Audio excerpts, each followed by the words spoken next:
Hi. I thought it was time that I shared the beginning with you. You have been here next to me the whole time, helping me when I got stuck. You still make me nervous, and I like it. But anyway, sorry. On this Sunday morning, I thought it was time to read you what I have so far. And you can take your time reading it. You can pause it in places if you need. It is yours to enjoy. So, right.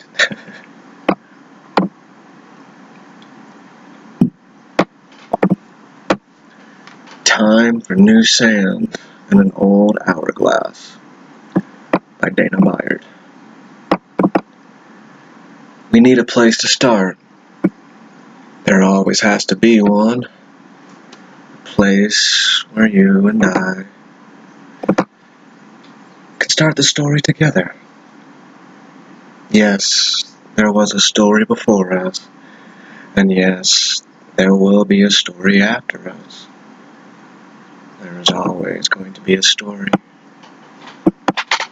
Keep it simple. Sooner or later, it always becomes complex. But for a beginning, try to keep it simple. You and I need some sort of beginning. You and I need a song. In the beginning, there is always a song. Even if the beginning is silence, there is still a song to be heard.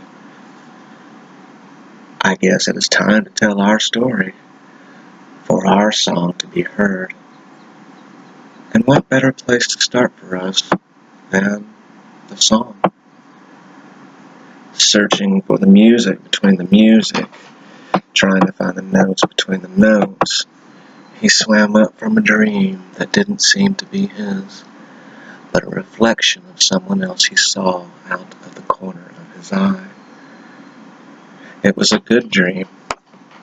Taking a moment to wipe the sleep from his eyes, he sat up and looked around. It was still dark and the candles were still burning from the hours before. He could see the shadows from the candles dancing over her body, and the smile was automatic as he saw her sleeping next to him. He took a finger and moved hair from her eyes, bent down and kissed her gently on the cheek. He didn't want to wake her, just hoped she felt his affection in her sleep, and it would take her dreams to places she had never been before. She sighed, smiled, and moved closer so she was touching him. Even in her sleep, she made him shiver with excitement, pleasure, fear, and a comfort he had never felt before. "Perhaps you are the dream I see at a side glance," he whispered. He climbed out of the bed, stopping to kiss her on her lower back as he did. For a split second he saw goosebumps rise on her skin, which gave him a small smile. Then he walked through the dark house to the kitchen and started the coffee.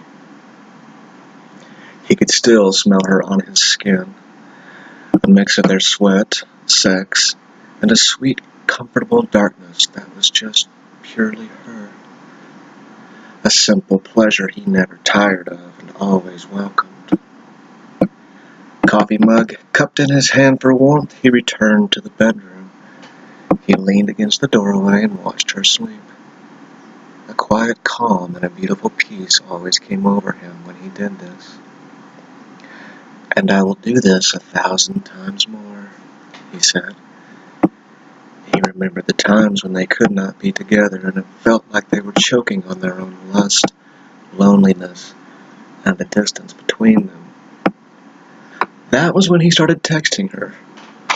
Fingertips on your cheeks, kissing your head, nose, lips, my head on yours, just to hold you, just to hold you, just to hold you. she would always reply, "Thank you." His response? Anytime, every time, all the time, for the rest of our lives. Like all couples, in the beginning the heat, passion, and mystery fuels their veins, days and restless nights, where everything matters and everything is wonderful. They see life through two heartbeats that become one. It is the little things, the things they create together, that become special. Special just for them, theirs and theirs alone. To others, it is a cliché, but to them, it is life. And it is not a cliché when you are living it. She moaned in her sleep and rolled onto her back. One of his poems that he wrote the night before was stuck to her cheek. He laughed and kissed her lips as he took the paper off her face, wiping away the drool from her lip as he did. The simple, everyday, ordinary things, my love, he said, kissing her lips. It is things like this moment that let me know just how much I truly love you. She smiled in her sleep and snuggled into the blankets even more. God, he loved seeing her comfortable and happy. As he looked around the room, he let out a soft laugh at the mess they had made the night before. In the beginning of the night, he was trying to finish several deadlines with no luck. Sometimes the hands just want to be idle, and no amount of force or coercion will tell them otherwise. Covered in paint, frustration, and humility, he walked into the bathroom, put Prince on the stereo that sat on the back of the toilet, and climbed into the shower to wash the day away. As the shower filled up with steam and the things he couldn't create, he leaned his head against the wall and closed his eyes. Before her, he would have drank himself into a frustrated coma, eventually crawling into the tub where he would sweat and cry and scream in frustration and not getting out the words and images that struggled to find a door that was not there or was locked shut.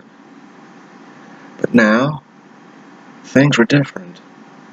Now, she was a part of him, a surprising strength on a very tired day, a confidence, a calm voice of reason in his truly chaotic head.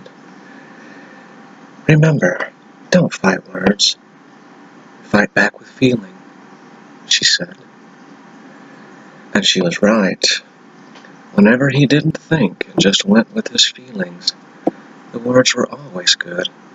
The paintings, the exact music that wanted to be sung at that moment. He reached to shut the water off when the shower curtain slid open with a loud jingle on the metal rings holding it. He turned with a smile, thinking she would be naked and wanting to join him. Instead, she had a rather concentrated look on her face. Not angry, not happy, not upset. However, there were several different emotions going through that look all at once. This was tucked in the back of the closet, underneath some old blankets and a chest, she asked, holding up a book. He knew the book well. He wrote it, tracing her fingers over the handwritten words on the cover. Songs from the Hourglass. Letters to Ocean? She asked, raising her eyebrows. For a second, he didn't know what to say. He just stood in the shower, staring as the water ran over him. Finally, he took a deep breath, exhaled, and said, yeah, I wrote those in the beginning when I couldn't contact you, couldn't see you, couldn't even talk to you on the phone. It was the only thing that kept me connected to you. I was afraid I was going to lose you. I missed you so much. His words trailed off, not knowing what else to say. Well, why didn't you ever tell me about this? She opened the book and several handwritten letters hit the floor. Her eyes grew big as she laughed. "Oh my God, it is stuffed full!" He made another nervous laugh. "Yeah, I missed you a lot. That was my way of telling you without telling you. I was afraid you might get scared and run away." She had leaned in, kissed him gently on the lips, and put her head on his. "Never, my River, never." They drank wine that night as he kept working on the deadlines. She started to go through the book and letters. Occasionally he would glance over at her, and every time she would flip the hair out of her eyes, look up from the book, smile, and then go back to reading. 6 bottles of wine later, and the deadline completed, he wound up painting phrases from the book on her body. "So this is what love is like," he whispered in her ear. "I like it." He grabbed one of the letters and sat down on the window seat. "She dances all over me as I sit next to her watching the fire dance into the night sky. The heat building as it gains strength. The tree branches closest to the flames dance just as madly as I did in my mind. A wild, frantic, erotic dance so beautiful and so deadly at the same time, I could not pull my eyes away. I understood the dance and wanted it more. Wanted to be burned by her, to dance just as madly as the branches, to feel her embers graze my skin, and then lift off into the night to dance among the stars." That night by the fire, he was trying to control what he felt for her. She was with someone else, and he was certain that what he felt would never go anywhere. Hoping to get lost in the painting he was doing and not think of her, he worked frantically as the party went on around him. But it was no use. The more frantic he painted, the more he thought of her, and the more he thought of her, the more frantic he painted. And then a sense of calm rushed over him as he felt a gentle hand on his back. She leaned into him and whispered into his ear, "Shh, I am here." She gave him a silence he had never known before, at the same time giving him an energy that fueled him to reach places inside of him he had never known and loved, with the exuberance of a child discovering new ideas for the first time. That night they worked on the painting together, standing side by side, using their hands on the canvas. Their fingers would touch. Each time a spark, a shiver, and a sigh went through them both, and the touches lasted longer and longer, until a mutual friend walked up behind them and cleared her throne.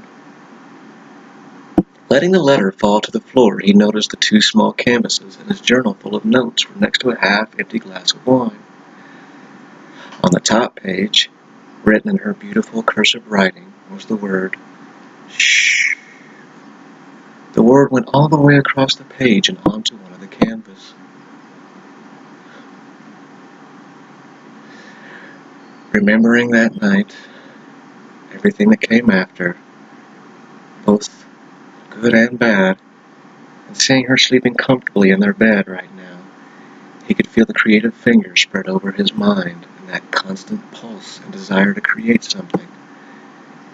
He grabbed the pen and tablet closest to him. Falling in love. You do not get to choose who you do this with. It is called falling for a reason. It's not drifting gently like a feather on the wind in love. It is not sliding comfortably in love. It is falling in love. You fall. Falling. The world rushing by you at a blur. Your stomach feels like it is trying to find your throat. Your heart is going 1,000 times a minute, while in the same moment, feeling like your heart and time has stopped. You can't catch your breath no matter how hard you try. The exhilaration of that feeling and not knowing how far it can go, and when you think that, the feeling keeps going, and you feel such things you have never felt before. terrified and excited at the same time. Yeah, that sounds about right. You do not get to choose who you do this with. It just doesn't work that way. That is part of the falling part. That is the part that makes you want more. An addictive mystery not yet solved. And is the greatest feeling you will ever know.